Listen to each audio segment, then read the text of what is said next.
Aéroport d'Auxerre. Nous sommes en plein mois de juillet lorsqu'un avion de ligne envoie un SOS à la tour de contrôle. Air 445 sur 21.5. Agitation au contrôle dans mon secteur. Demande d'atterrissage d'urgence sur Auxerre. La tour de contrôle de l'aéroport d'Auxerre reçoit un message de détresse du vol TH445 en provenance d'Ajaccio. Le commandant de bord demande l'autorisation de se poser immédiatement. Des événements à bord laissent craindre le pire. Il faut absolument isoler l'appareil sur la piste d'atterrissage. L'équipage et les passagers de ce vol sont en train de vivre un véritable cauchemar.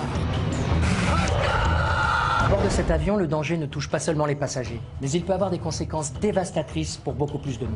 Depuis le début de ma carrière, j'ai été confrontée à des agressions et des dérapages.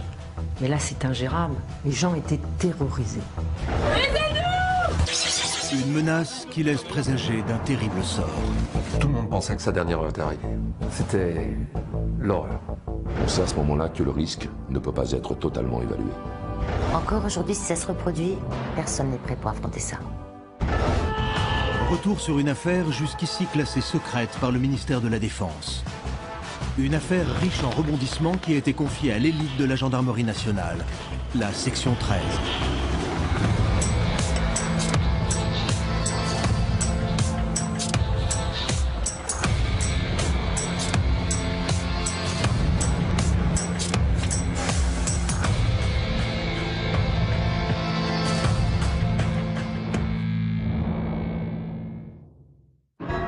Nous sommes le 3 juillet 2003. Il est 13h44. Le vol TH445 en provenance d'Ajaccio, avec à son bord 127 passagers ainsi que 7 membres d'équipage, lance un appel de détresse enregistré par la tour de contrôle. 25 minutes après avoir décollé, le commandant de bord, Pedro Manuel, a indiqué à la radio qu'une rébellion suivie d'une bagarre qui pourrait s'apparenter à une attaque terroriste a eu lieu en classe affaires. Il a verrouillé sa porte. Et 4 hôtesses et le copilote, restés à l'arrière de l'appareil, ne répondent plus à ses appels. Mayday, Air 445 sur 21.5. Agitation au contrôle dans mon secteur. Demande d'atterrissage d'urgence, je répète. Demande d'atterrissage d'urgence sur Auxerre. Avec assistance. Les terroristes, au comportement irrationnel, semblent mettre en danger les passagers du vol TH445. Les opérateurs de la tour de contrôle ont tout de suite donné l'alerte. Le ministère de la Défense mandate le général Carnot de la section 13 pour diriger les opérations sur l'aéroport d'Auxerre. L'appareil est maintenant posé sur la piste depuis bientôt 5 minutes. Les secours sont sur place, prêts à intervenir. Vu l'ampleur de l'affaire, le général Carnot s'est immédiatement rendu sur place avec les membres de la section d'élite de la gendarmerie française, la section 13. Nous sommes arrivés environ 30 minutes après que l'avion se soit posé sur le tarmac d'Auxerre. Il nous fallait faire vite, car la situation semblait s'aggraver.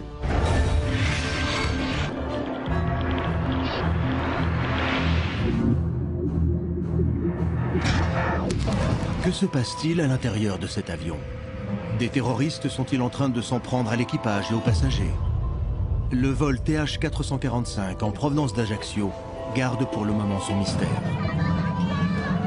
Je me dirige avec les équipes de télévision vers l'aéroport d'Auxerre.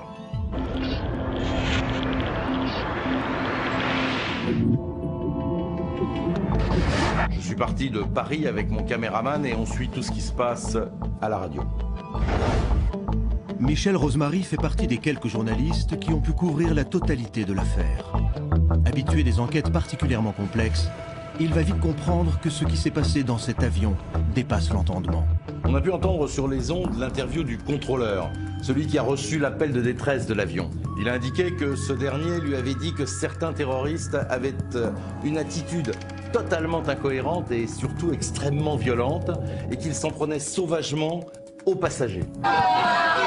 Quand j'ai appris la teneur des événements, j'ai demandé immédiatement l'intervention du GIGN.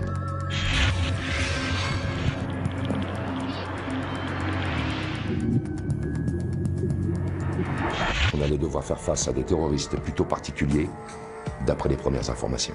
Et je peux vous dire que dans ce cas de figure, je fais appel à des pointures. Le capitaine Brunel de la section 13 va superviser de très près les manœuvres sur le terrain et prend en charge les opérations conduites par les gendarmes du GIGN qui l'attendent à l'aéroport d'Auxerre. J'avais jamais vécu une situation pareille, c'était inimaginable.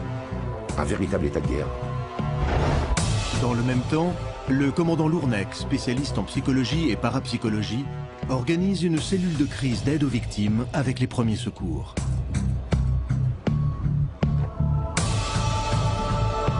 Nous ne savions pas du tout comment les choses allaient évoluer.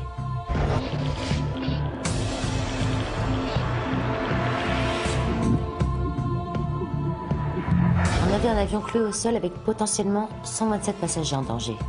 Certains étaient déjà blessés, peut-être même morts. Ce qui est sûr, c'est que nous allions récupérer des personnes en état de choc. Un important dispositif se met en place sur le tarmac de l'aéroport d'Auxerre. Parmi les membres de la section 13 mobilisés sur l'affaire, il y a le lieutenant Etchebari, à la tête de la cellule scientifique depuis 5 ans. Il arrive également dans l'heure qui suit le début de l'affaire. Un avion était immobilisé au milieu de la piste et nous savions qu'il allait falloir débloquer la situation au plus vite, avec comme priorité de sauver la vie des passagers.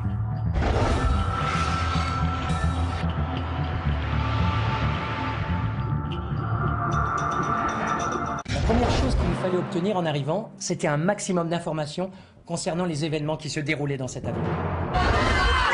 Les enquêteurs de la section 13 n'ont que très peu d'éléments concernant la nature exacte des événements. D'après le message SOS du commandant de bord, des terroristes fous furieux s'en sont pris aux membres de l'équipage ainsi qu'aux passagers. Mais personne ne sait à cet instant précis ni qui ils sont, ni quelles sont leurs revendications. Avant d'envisager une intervention, il fallait avoir le plus d'éléments possible concernant le nombre exact de terroristes présents à bord et pouvoir les identifier. Il est primordial dans cette situation de pouvoir établir un contact avec les terroristes et éventuellement rentrer en communication pour tenter de négocier. On espère tous que les négociations vont être possibles, parce que face à une prise d'otage, il faut d'abord trouver un terrain d'entente avec les ravisseurs, avec un objectif primordial, c'est de sauver les civils. Le maréchal des logis de l'Orme accompagne alors le capitaine Brunel pour préparer un plan d'assaut au cas où les négociations échoueraient. L'avion est arrêté au milieu de la piste. Les secours sont prêts à intervenir. Aucune porte n'a encore été ouverte. Les escaliers automoteurs ne sont pour l'instant pas autorisés à accéder à l'appareil. En épluchant la liste des 127 passagers, on découvre qu'il y a tout de même 22 enfants. Donc là, on est sur une opération particulièrement risquée. Un assaut, c'est compliqué à gérer. Mais dans cette situation, c'est encore plus délicat. La marge de manœuvre est quasi nulle et c'est extrêmement risqué pour les civils qui peuvent se retrouver au milieu des tirs. 30 minutes après l'atterrissage du vol TH445, une liaison radio va permettre d'en savoir davantage sur ce qui se passe dans cet avion. Le commandant, enfermé dans l'appareil, dialogue par radio avec les services de gendarmerie. Le général Carnot, chef des opérations au sein de la section 13, entre en communication depuis le véhicule d'état-major avec le commandant de bord, Pedro Manuel, à 14h45. Le service vidéo de la section 13 a capté la scène.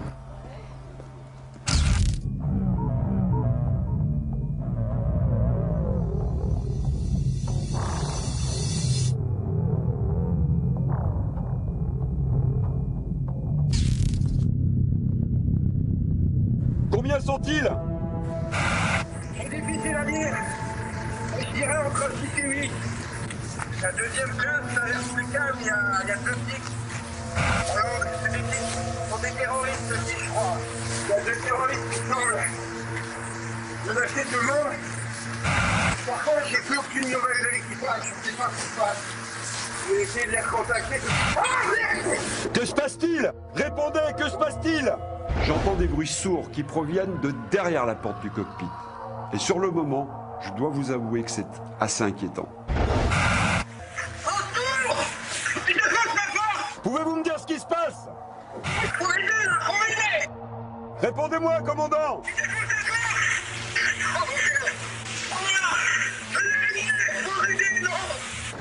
Delorme, les snipers, ils ont un visuel ou pas? C'est pas vrai ça, c'est lui qui tire! C'est vraiment une situation cauchemardesque et toutes les chaînes de télévision sont sur place. J'ai vraiment l'impression que c'est en train de très mal tourner dans cet avion. À ce moment-là, nous n'avons évidemment pas accès à la communication entre le général Carnot et le commandant de bord, mais on a entendu plusieurs coups de feu. Et ensuite, on a assisté à cette scène surréaliste. La communication radio devenue impossible indique que le commandant de bord est probablement agressé par un des terroristes. Le pilote semble avoir utilisé un revolver pour se défendre. Mais quelques secondes plus tard, la porte avant s'ouvre et un premier incident mortel va se produire. Les caméras de télévision présentes sur place étaient braquées sur l'avion. Cette porte s'ouvre et on ne voit rien dans un premier temps. Puis mon caméraman me dit alors qu'il distingue au zoom 2 hommes en train de s'empoigner. Sur ces images tournées au moment des faits, on voit subitement apparaître 2 silhouettes. L'une d'elles tombe dans l'encadrement de la porte, la tête dans le vide. Il semble s'agir du commandant Pedro Manuel.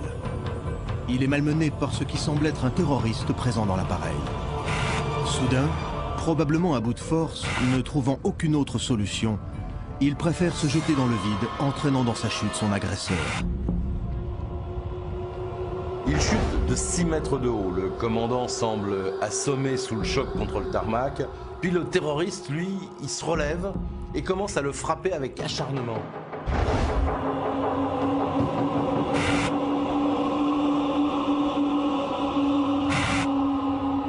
Un groupe de la gendarmerie se précipite sur eux. Toutes les équipes en alerte sur les lieux comprennent alors que l'on est face à un individu particulièrement dangereux. L'homme qui a attaqué le commandant de bord, malgré la chute, s'est redressé et s'est acharné sur lui. Un sniper du GIGN posté dans un hélicoptère tire sur le terroriste et le touche à l'épaule. L'homme est immédiatement emmené vers les tentes de premier secours. Et lors de son transfert, qui n'a duré que quelques minutes, l'individu présente des troubles extrêmement inquiétants. Il était comme fou au moment de le charger dans l'ambulance. Il a même essayé de frapper un infirmier au visage. C'était comme une bête enragée. Personne ne comprend réellement ce qui se passe. On voit les secours s'affairer et on se demande alors ce qu'il en est de l'état du commandant de bord.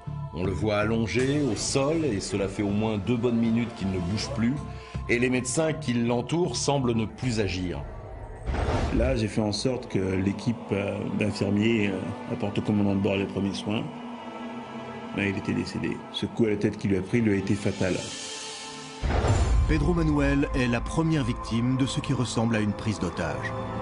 Qui sont ces hommes encore présents dans l'appareil et surtout, qui est ce terroriste tombé aux mains des enquêteurs? Cet homme qui vient de tuer le commandant de bord ne semble pas en possession de tous ses moyens. Et je comprends vite que c'est très inquiétant. J'ai essayé de lui poser des questions, mais le gars divaguait complètement. Il était incapable de prononcer un mot. Les yeux à moitié révulsés, l'homme est comme fou. Il paraît extrêmement fiévreux et contrôle difficilement son corps et son système nerveux. Il est agressif. Les secours ont du mal à le maîtriser. Les membres de la section 13 ont face à eux un malade réellement dangereux. On ne savait pas du tout à quoi nous avions affaire. Cet homme était dans un état physique indescriptible. Il est comme fou. Un liquide mousseux et blanchâtre s'écoule de sa bouche, ses yeux sont à moitié révulsés, et surtout ce manque de coordination dans ses mouvements nous inquiète au plus haut point. On ne comprenait pas ce qu'il avait, et en plus nos hommes étaient en contact avec lui. Très vite, par précaution, des prélèvements et des prises de sang sont effectués sur ce dangereux individu atteint d'un mal inconnu et inquiétant. Tous les membres des forces de gendarmerie qui ont été en contact avec lui sont mis en quarantaine pour observation. Quant aux 126 autres passagers encore prisonniers de l'avion, l'opération de sauvetage qui doit être lancée est plus que délicate. C'est certain qu'avec les premiers éléments communiqués par le commandant de bord, on était quasi sûr d'avoir affaire à une attaque terroriste avec prise d'otage. Comme toujours dans ces cas-là, nos équipes étudient minutieusement la liste de tous les passagers montés à bord de l'avion. Nous examinons tous nos fichiers classés terrorisme, afin de contrôler si un nom peut être apparenté à un suspect éventuel. Mais on se rend compte très vite que nous n'avons personne à l'intérieur de cet avion qui présente un profil de suspect. Là, les enquêteurs se heurtent au silence de ceux qui détiennent les passagers et l'équipage de cet avion. Nous étions tous en attente d'éventuels contacts avec ces terroristes, mais apparemment, ils n'avaient rien à revendiquer, malgré les appels répétés de la section 13. Donc à ce moment-là, on n'a plus aucune liaison radio, et on ne sait pas quelle est la situation à l'intérieur de la carlingue. Le maréchal des logis Delorme dirige alors le peloton du GIGN. Avec le capitaine Brunel, ils mettent au point le dispositif d'assaut visant à neutraliser les différents terroristes présents à bord de l'appareil. Mais ils se retrouvent confrontés à une problématique inhabituelle.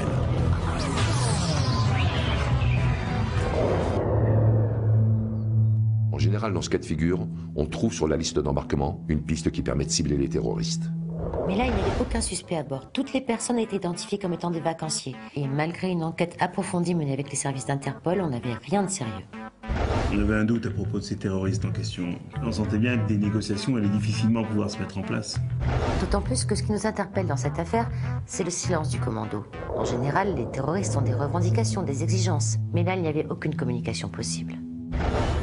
Qui sont ces hommes qui s'en sont pris aux passagers et à tout l'équipage du vol TH445 ? Pourquoi les enquêteurs n'arrivent-ils pas à les identifier parmi la liste des passagers? S'agit-il réellement de terroristes? Alors que tous les services de gendarmerie et de police tentent d'approfondir leurs recherches pour identifier ces individus, l'homme arrêté sur le tarmac de l'aéroport fait l'objet de toutes les attentions. Etchebarri s'est penché immédiatement avec tout le staff médical sur le cas de ce terroriste qui s'en est pris sauvagement au commandant de bord.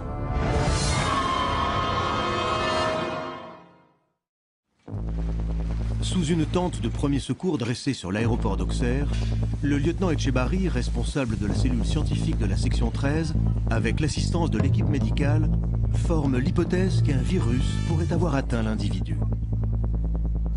On n'a pas eu le temps d'effectuer des analyses précises, mais les premiers symptômes sont extrêmement inquiétants. Des recherches approfondies sont immédiatement diligentées, mais on est quasiment certain que cet individu est rongé par quelque chose de fort à l'intérieur de son corps. Cette nouvelle pose de nombreuses questions quant à la nature du drame qui est en train de se jouer. Si un virus non encore déterminé a touché de nombreux passagers, la situation est particulièrement grave. Si cet homme est atteint d'un virus dangereux, alors il est tout à fait probable que d'autres personnes soient également atteintes à bord de l'avion. L'adjudant Pierre Treskin travaille depuis 5 ans aux côtés du lieutenant Etchebarri. Pour lui, l'affaire prend vite une toute nouvelle tournure. Car si un virus a pu contaminer l'individu qu'ils ont entre les mains, il se pourrait que ce mal soit à l'origine de son comportement. Les symptômes que présente cet homme sont complexes. Forte fièvre, nervosité et stress intense, perte totale du contrôle de son corps, sensation de soif intense, mais vomissement extrême dès qu'il ingère de l'eau. Et en plus, son état se dégrade d'heure en heure. Il semble que son cerveau soit atteint. Et l'individu infecté présente des troubles du comportement et de l'agressivité dus à l'atteinte du système limbique. Et notre patient semblait atteint d'un mal mystérieux qui le mettait dans un état épouvantable.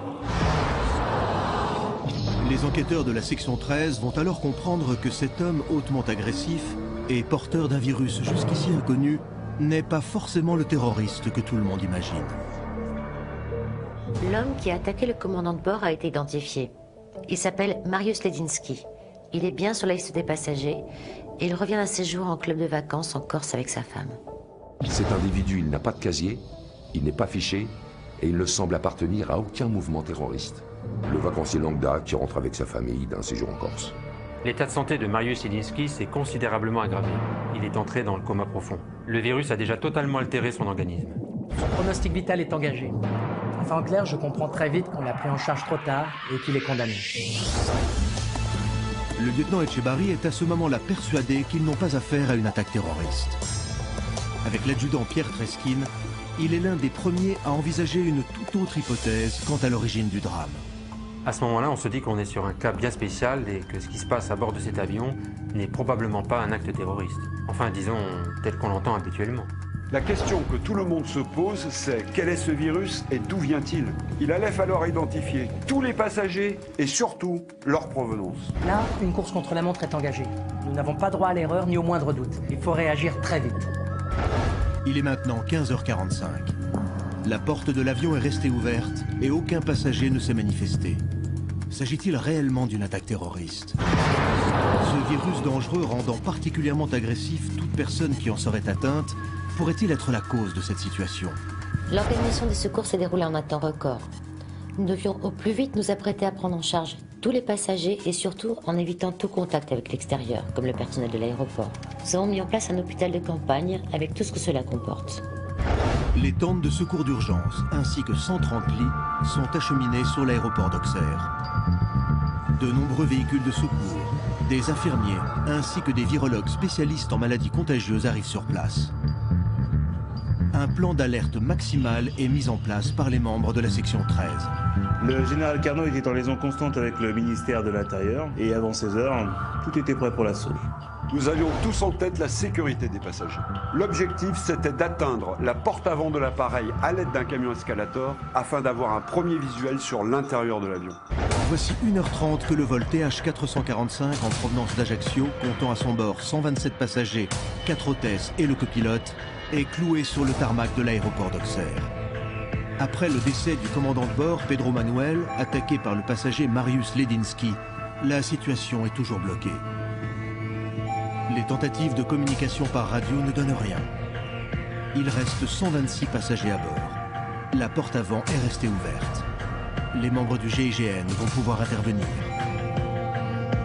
Toutes les chaînes de télévision étaient suspendues aux événements qui se déroulaient en direct sur le tarmac.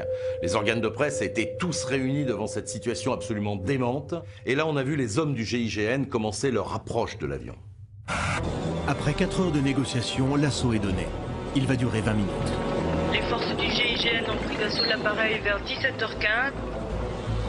Alors que les caméras de télévision sont braquées sur l'assaut du GIGN en cours, un incroyable rebondissement va faire stopper l'opération. Tout d'un coup, on voit une personne faire des grands signes depuis la porte ouverte. Et là, évidemment, on stoppe tout de suite l'opération. Un véhicule de la section 13 s'approche alors de l'avion. Cette femme qui fait de grands signes à la porte s'appelle Natacha Ballerme. Elle semble indiquer par des gestes que la situation s'est apaisée. Devant ce retournement de situation et sous la protection du GIGN, les secours s'approchent de l'avion. Natacha Ballerme, hôtesse de l'air à l'époque des faits, se souvient de cette incroyable journée qu'elle n'oubliera jamais. J'ai crié aux gendarmes qui s'approchaient de l'avion que la situation s'était calmée. Et que certains passagers avaient maîtrisé les agresseurs. Cette hôtesse a alors une brève conversation avec le capitaine Brunel, arrivé à bord d'un véhicule au pied de l'avion.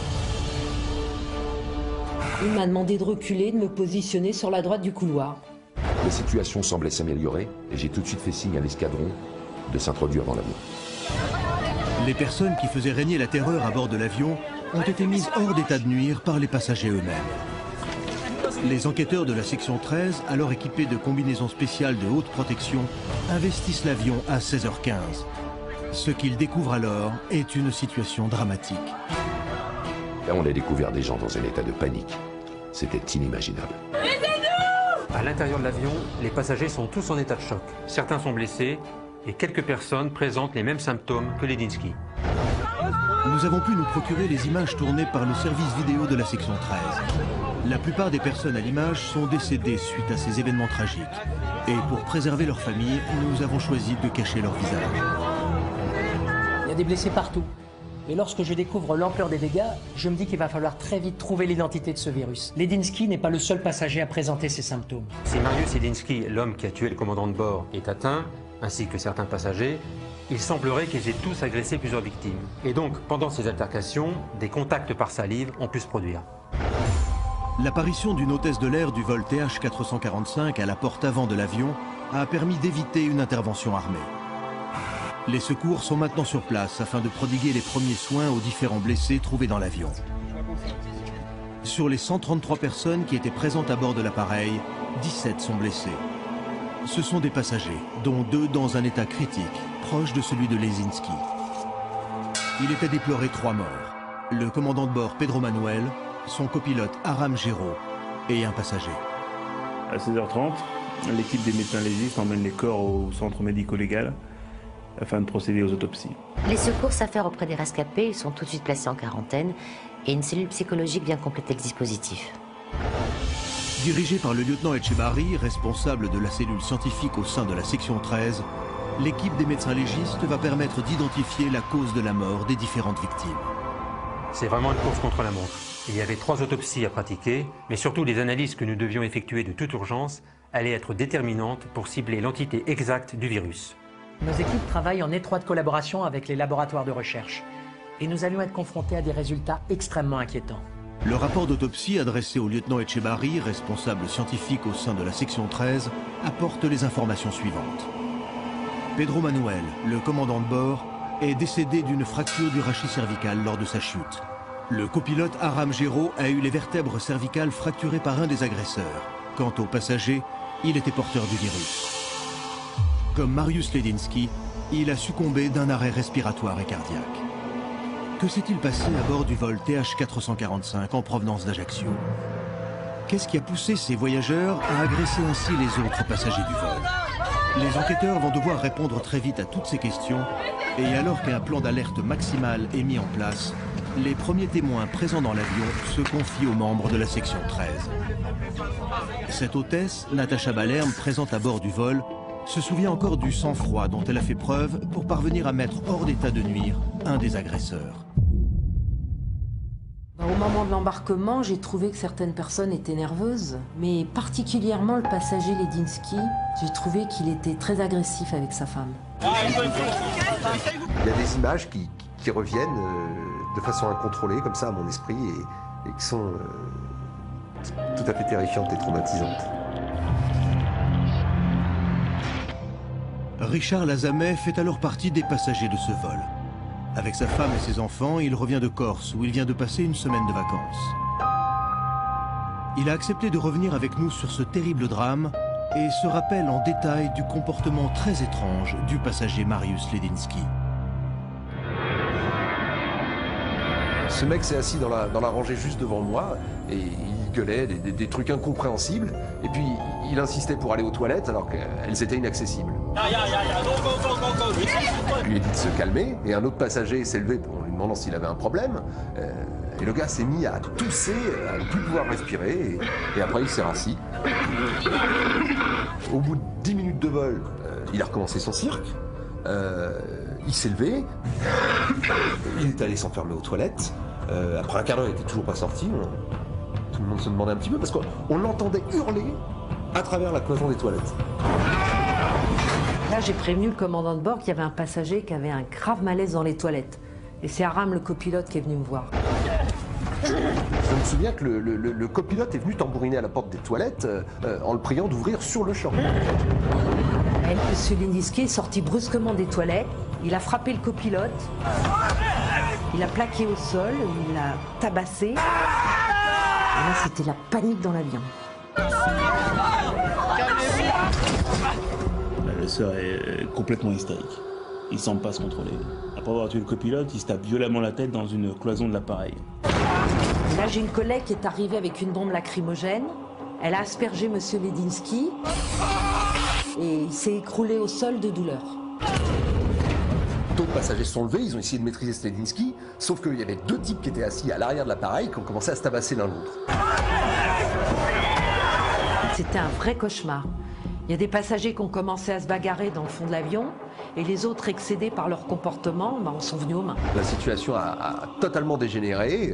Avec quelques passagers, on essayait de protéger nos enfants qui étaient littéralement terrifiés par ce qu'ils voyaient. Et c'est à ce moment-là que les bagarres se sont amplifiées à l'arrière de l'appareil. Et là, j'ai entendu ma collègue crier, je me suis précipitée. J'ai vu une femme blessée, un homme couvert de sang qui s'est relevé. Il a frappé ma collègue. Il titubait, il vomissait, comme s'il était sous l'emprise d'une drogue. Et là, je me suis précipitée sur le téléphone pour appeler le commandant de bord. Et puis l'avion a commencé brutalement sa descente. Du coup, les agresseurs qui étaient debout ont été obligés de se cramponner, tellement ça descendait vite. Et puis on s'est posé. Et là, les bagarres ont recommencé à nouveau.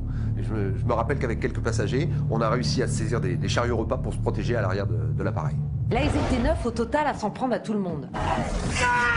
Ils se sont dirigés vers la cabine de pilotage et là, Ledinski a réussi à casser la porte du cockpit. Le commandant de bord a essayé de tenir en respect les agresseurs avec un revolver. Il a tiré 3 fois, mais Ledinski s'est jeté sur lui. Le commandant de bord a alors réussi à ouvrir la porte de l'avion. C'est comme ça dans la bagarre qu'ils sont tombés de 6 mètres de haut sur le tarmac.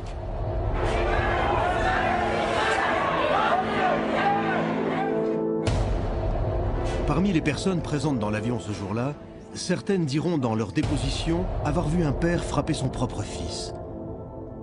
2 hommes ont tenté de s'interposer, mais l'individu les a violemment repoussés. D'autres expliqueront que certains des passagers atteints de ce mal ont essayé avec des morceaux du chariot repas de briser les vitres de l'avion alors qu'ils étaient en vol. De violentes bagarres ont éclaté et de nombreuses personnes ont été en contact avec ces individus dangereux porteurs du virus. Les enquêteurs de la section 13 ont du mal à comprendre quel est ce virus. Mais son identité va être révélée à la fin de la première journée. Les résultats du labo nous parviennent, on a du mal à y croire. Le virus en question serait une association chimique de plusieurs composants, dont celui du virus de la rage. Nous étions face à une forme dérivée du virus de la rage qui avait contaminé ces passagers. Et les examens et analyses effectués sur les agresseurs l'ont bien révélé. Mariusz Ledensky était décédé dans le courant de l'après-midi. Et les résultats de son autopsie apportaient les mêmes similitudes que les autres porteurs du virus. Mais nous n'étions pas au bout de nos peines. Nous étions face à un problème d'ampleur internationale. Il nous fallait comprendre très vite comment ce virus avait contaminé ces personnes et d'où il venait. Tous les passagers de ce vol venaient de Corse et j'ai tout de suite ordonné la mise en place d'une cellule de crise à l'aéroport d'Ajaccio. Si ces personnes gravement atteintes d'un virus proche de la rage avaient pu être en contact avec du personnel d'aéroport, des personnes prenant un autre vol, on pouvait se retrouver très vite confronté à un risque de pandémie sévère. On se devait de recenser les personnes autres que les passagers du vol d'Ajaccio qui avaient été en contact avec ces passagers. Et la liste pouvait être longue. Quel est ce virus inconnu dérivé de la rage qui a infecté des personnes venant de Corse? Combien d'entre elles, dans cet avion, étaient contaminées avant le départ du vol? Les enquêteurs de la section 13 sont très inquiets. Il faut faire vite. Ce virus fait peut-être des dégâts en Corse et même ailleurs. C'était une véritable situation de crise. Les ministères à la fois de l'Intérieur et des Affaires étrangères décident de lancer un communiqué à toutes les instances internationales faisant état d'une possible vague épidémiologique. L'Organisation mondiale de la santé est alertée et suit de près l'évolution de l'enquête. Les enquêteurs n'ont pas une seconde à perdre. Et nous, les journalistes, nous sommes priés de ne pas faire transpirer l'information. Et d'ailleurs, à l'époque, aucun article de presse n'a été publié et aucun reportage télévision n'a été diffusé. Depuis le début de cette terrible affaire, les enquêteurs de la section 13 doivent impérativement régler le problème très présent de la contamination de toutes les personnes ayant eu un contact avec les passagers du vol TH445 en provenance d'Ajaccio. Nos équipes ont pu identifier de manière certaine les 9 passagers atteints du virus au moment de l'embarquement. Et toutes ces personnes avaient embarqué à Ajaccio et étaient arrivées ensemble dans un même bus pour touristes. Je me souviens que des témoins qui travaillaient à l'aéroport d'Ajaccio nous ont spécifié que certains étaient déjà particulièrement agressifs avant la phase d'embarquement. Il fallait donc remonter aux sources le plus vite possible et mettre en quarantaine toutes ces personnes qui auraient pu être en contact avec ces individus dangereusement infectés. Les gendarmes d'Ajaccio sont en alerte rouge. Toutes les personnes qui ont été en contact avec ces touristes doivent d'urgence être identifiées et mises en observation. Du chauffeur de bus qui a emmené ses voyageurs jusqu'aux hôtesses d'accueil, en passant par les agents de sécurité et de douane, toutes ces personnes sont identifiées et mises sous contrôle médical. L'avion a décollé il y a 5 heures d'Ajaccio, et dans ce cas d'alerte maximale, c'est le temps qui joue contre les hommes. Une épidémie peut s'aggraver d'heure en heure, et si d'autres personnes sont infectées sur la Corse, il faut les identifier au plus vite. Après recherche, on découvre que les 9 passagers contaminés viennent du même club de vacances, un club situé sur la côte est de l'île. Et le centre de vacances en question a apparemment signalé dans la même journée que de violentes agressions avaient eu lieu. La gendarmerie d'Ajaccio m'explique qu'une patrouille est partie 1 heure plus tôt sur le site du centre de vacances car une violente bagarre a éclaté. Tout de suite, je fais transférer mon équipe de l'aéroport d'Auxerre vers ce centre de vacances. Le soir même, les enquêteurs arrivent en Corse par hélicoptère. Ils apprennent en arrivant sur place que la patrouille de gendarmerie, appelée par plusieurs touristes du centre de vacances, a fait une demande de renfort d'urgence car une fusillade a éclaté. La section 13 rejoint les forces de l'ordre déjà sur place. À leur grande surprise, les gendarmes sont en embuscade à l'entrée du centre. Plusieurs hommes armés à l'intérieur de l'hôtel leur tirent dessus. 5 des membres du service de sécurité du centre auraient, comme pour ainsi dire, pété les plombs. Ils tiraient sur tout ce qui bougeait. Lorsque les membres de la section 13 se rendent sur place à l'entrée du centre de vacances, Les gendarmes, appelés 2 heures plus tôt en renfort, sont barricadés derrière leur véhicule. L'accès au centre est compliqué car la situation est bloquée. Plusieurs forcenés, qui pourraient être au nombre de 5, tous armés, sont toujours embusqués à l'intérieur du domaine. À cet instant, je reçois l'information que toutes les personnes qui étaient porteuses du virus à bord du vol TR-445 viennent de ce centre de vacances. Et aucune autre n'a quitté le centre depuis. Avec un peu de chance, on se dit que la propagation de ce virus, s'il vient bien de ce centre de vacances ou de ses environs, va peut-être pouvoir être contenu par les services de virologie. Seulement 7 heures après l'atterrissage d'urgence de l'avion qui transportait des personnes atteintes d'un virus proche de la rage, les enquêteurs de la section 13 sont de nouveau confrontés à des cas similaires de personnes contaminées dans le camp de vacances où, semble-t-il, les événements ont commencé. L'enquête prend alors une tournure particulièrement tendue et l'affaire tourne à l'opération Commando. Visiblement, des personnes armées sont à l'intérieur du centre et on ne sait pas pourquoi elles tirent sur tout ce qui bouge. Nous, les journalistes, on est mis en retrait, mais malgré tout, on a une idée de la gravité de la situation, car les coups de feu échangés ont été extrêmement nombreux ce soir-là. Il fallait impérativement que toutes les personnes qui étaient encore vivantes dans ce centre soient prises en charge, car ce virus, qui s'apparente à la rage, doit être maîtrisé avant les premiers symptômes, sinon on risque un décès dans les 5 jours qui suivent. Nous donnons ordre à toutes les brigades de gendarmerie disponibles de venir renforcer le dispositif mis en place à l'entrée du club de vacances. Un peloton du GIGN est arrivé sur place et en l'espace de 10 minutes, un assaut a été lancé pour neutraliser les tireurs embusqués. Toutes les forces de gendarmerie encerclent les lieux.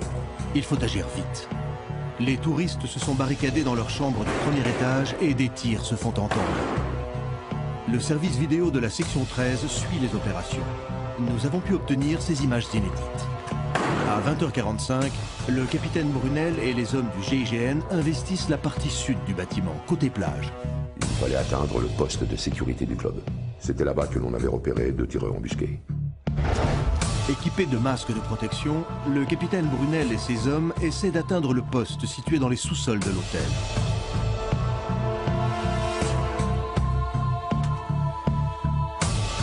Il fait noir, on ne connaît pas le terrain, et on s'aperçoit que partout des personnes sont descendues se réfugier dans les sous-sols. La plupart sont blessés et atteints par ce mal qui crée une dégénérescence du système nerveux. Si c'est bien le virus de la rage qui a contaminé ce centre de vacances, on comprend vite qu'il a dû se propager à une vitesse qui dépasse l'imagination. L'opération se déroule très vite. Les membres du GIGN parviennent à maîtriser les quelques individus qui ont tenté de s'en prendre à eux.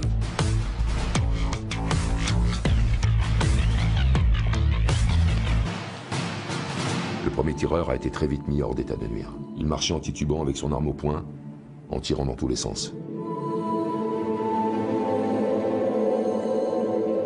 Ce qui était terrible quand j'y repense, c'est qu'on avait reçu l'ordre de ne tirer qu'en cas de dernier recours. Et en même temps, et on ne le savait pas, ils étaient déjà condamnés.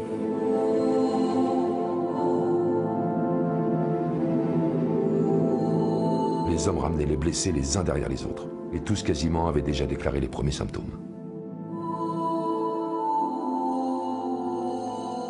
Les brancardiers font ce qu'ils peuvent pour les évacuer. Mais honnêtement, cette nuit-là, on est arrivé trop tard et on a eu de nouveau des morts. Les premières personnes que nous avons reçues sous les tentes des premiers secours étaient toutes condamnées. La progression de la maladie dont elles étaient atteintes était vraiment fulgurante. Je peux vous dire que c'était vraiment insoutenable d'assister à ça impuissant. Toutes ces personnes semblaient ravagées par une folie meurtrière et c'était dramatique de les entendre hurler de douleur. Quand j'ai pris conscience de la dangerosité de ces individus, j'ai demandé à mes hommes de se déployer dans tout le bâtiment. Il fallait mettre hors d'état de nuire absolument tout le monde. Cette nuit-là, les membres de la section 13 vont découvrir que le centre de vacances est le théâtre d'une contagion de grande envergure. Les tireurs épuisés sont mis hors d'état de nuire en l'espace de quelques minutes. Il s'agissait des membres du service de sécurité de l'hôtel. D'après les médecins qui les ont vus, aussitôt interceptés, ils étaient atteints par le virus et avaient littéralement pété un plomb. Atteints de démence, ils sont allés chercher leurs armes et ils se sont mis à semer la terreur dans le club de vacances. Ces types-là avaient totalement perdu la raison et leur système nerveux avait été sévèrement atteint. Sur les images des caméras de la cellule vidéo de la section 13, on les voit déambuler, sans savoir où aller. On a l'impression qu'ils sont profondément choqués et atteints de ce mal qui rend leur démarche absolument chaotique. La majorité des personnes qui passaient leurs vacances en Corse ont été sauvées. Mais les membres de la section 13 auront à dénombrer 10 victimes, toutes décédées, suite à des symptômes trop avancés. Quel type de virus a-t-il pu ainsi provoquer la mort de 14 personnes cet été 2003? À Paris, la cellule scientifique dirigée par le lieutenant Etchebarri, en collaboration avec les laboratoires concernés, a réussi à identifier cette mutation du virus de la rage. Et les résultats de leurs recherches vont relancer la piste tant redoutée, l'acte terroriste. Ce virus hybride que l'on a appelé H1Z1 est en réalité un mélange de grippe et de rage capable de faire de nombreuses victimes. Elles auraient la capacité de contaminer les autres par simple contact. Et en plus, c'est un virus qui a des possibilités d'évoluer.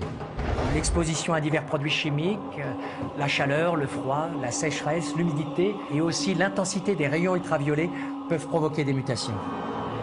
Le lieutenant Etchebarri explique alors à ses collègues que ce virus H1Z1 incube à l'intérieur du corps, seulement quelques heures avant de déclencher des symptômes particulièrement violents.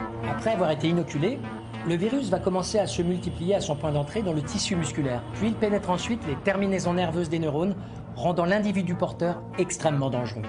Anxiété, confusion mentale, folie, suivie de vives hallucinations, consument la victime jusqu'à ce qu'une mort misérable et certaine s'ensuive. Mais dans ce cas de figure, l'association avec le virus supposé de la grippe le rend beaucoup plus efficace et contagieux au plus haut niveau. La mutation et l'association des différents virus multiplient sa force de contamination et de développement. Tous les critères jusqu'alors établis se retrouvent complètement remis en question. Nous sommes face à une contagion tout à fait effroyable. J'ai terminé ma démonstration en expliquant aux autres membres de l'équipe que si nos analyses étaient bonnes, on était face à un virus inconnu. Synthèse d'un virus de la grippe encore à déterminer et d'un virus de la rage. Et ce type de virus ne peut être fabriqué que par l'homme en laboratoire. Donc si on ne se trompait pas, on pouvait alors parler d'attaque bactériologique. Les conclusions du laboratoire du lieutenant Etchebarri sont effrayantes. Des hommes sont à l'origine de l'existence de ce virus. Et tout porte à croire qu'il a été créé en laboratoire. La piste terroriste, qui n'avait pas été totalement écartée, est alors de nouveau relancée. Évidemment, les enquêteurs de la section 13 se demandent alors qui pourrait lancer et financer un projet de bio-ingénierie tel que celui-là. Un laboratoire militaire de guerre biologique, toutes les pistes sont envisageables et l'affaire devient très vite une affaire d'État qui, jusqu'alors, a été classée secret défense. Au bout de 4 jours, l'état d'alerte général est levé. Aucun cas de contamination n'est recensé dans le monde.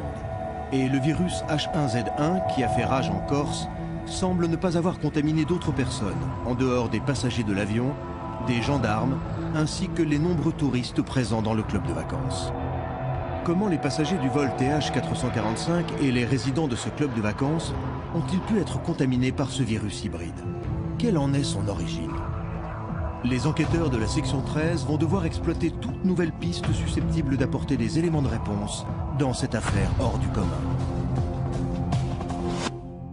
Les membres de la section 13 ont alors passé plusieurs jours d'enquête à décortiquer tous les événements des jours et des semaines qui ont précédé la contamination.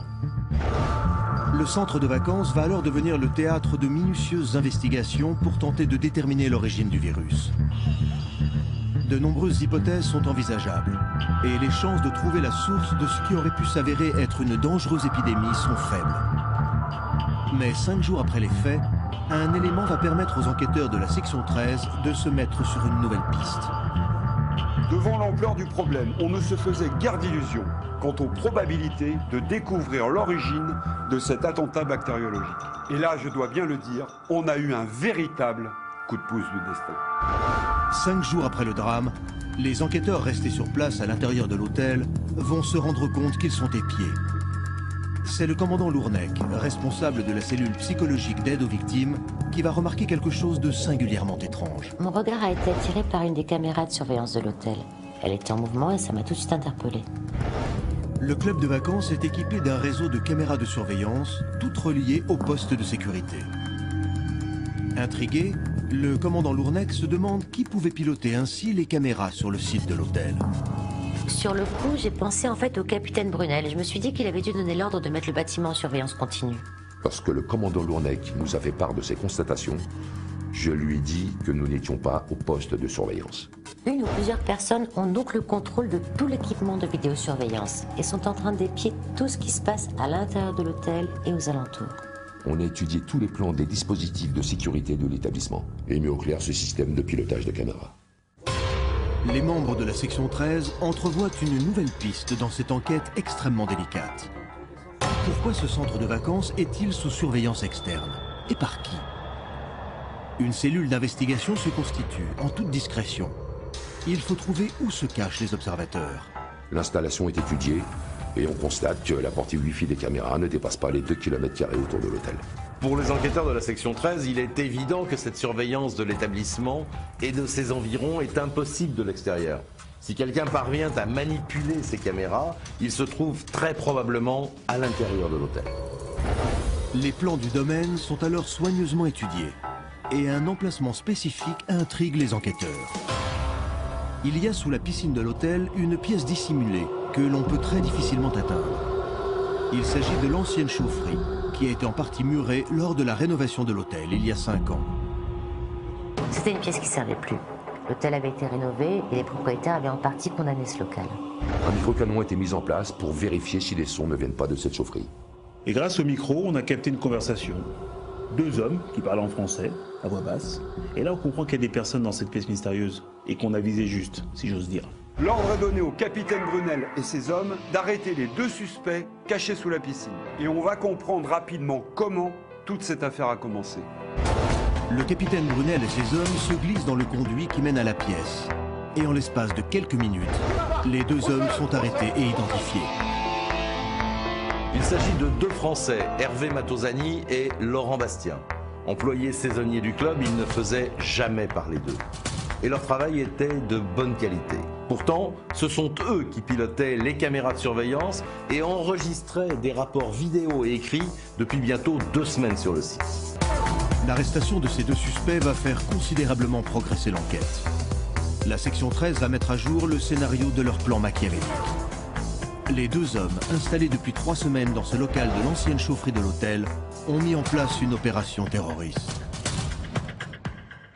Ils filmaient tout. Ils enregistraient les retours des caméras de surveillance et observaient ainsi la façon dont l'épidémie se propageait. Tout était consigné. Nous avons retrouvé sur place des cahiers où ils notaient tout ce qui se passait. Sur les nombreux enregistrements des caméras de télésurveillance pilotées par les 2 suspects, la première vidéo est particulièrement explicite. On y voit Hervé Matosani, habillé en garçon d'hôtel, s'approcher de Marius Sedinski et de 3 autres touristes, avec un plateau de cocktail. Ils boivent tous le cocktail offert par le terroriste et un rapport informatique très explicite écrit par Matosani est stocké dans un ordinateur. Les 2 hommes ont contaminé les touristes et se sont lancés dans une séance d'observation expérimentale. C'était de toute évidence une opération de grande envergure qui, si elle avait réussi, pouvait engendrer une pandémie mondiale et provoquer la mort de plusieurs milliers d'individus.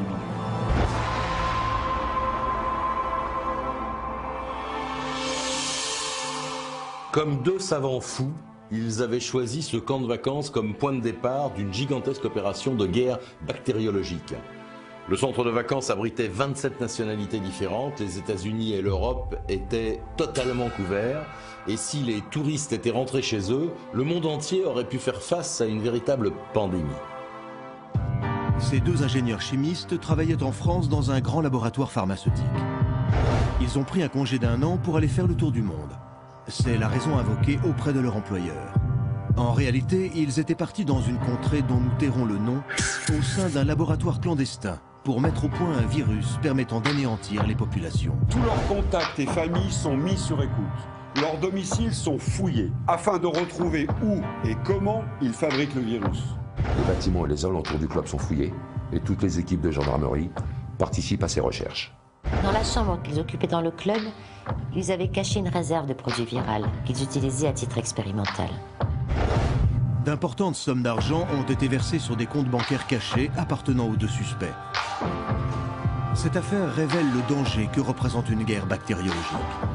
Silencieuse et absolument invisible, elle peut agir partout sans que personne ne s'en aperçoive. Aucun État n'est à l'abri de ce genre d'attaque. Les commanditaires de cette action terroriste n'ont pu à ce jour être identifiés.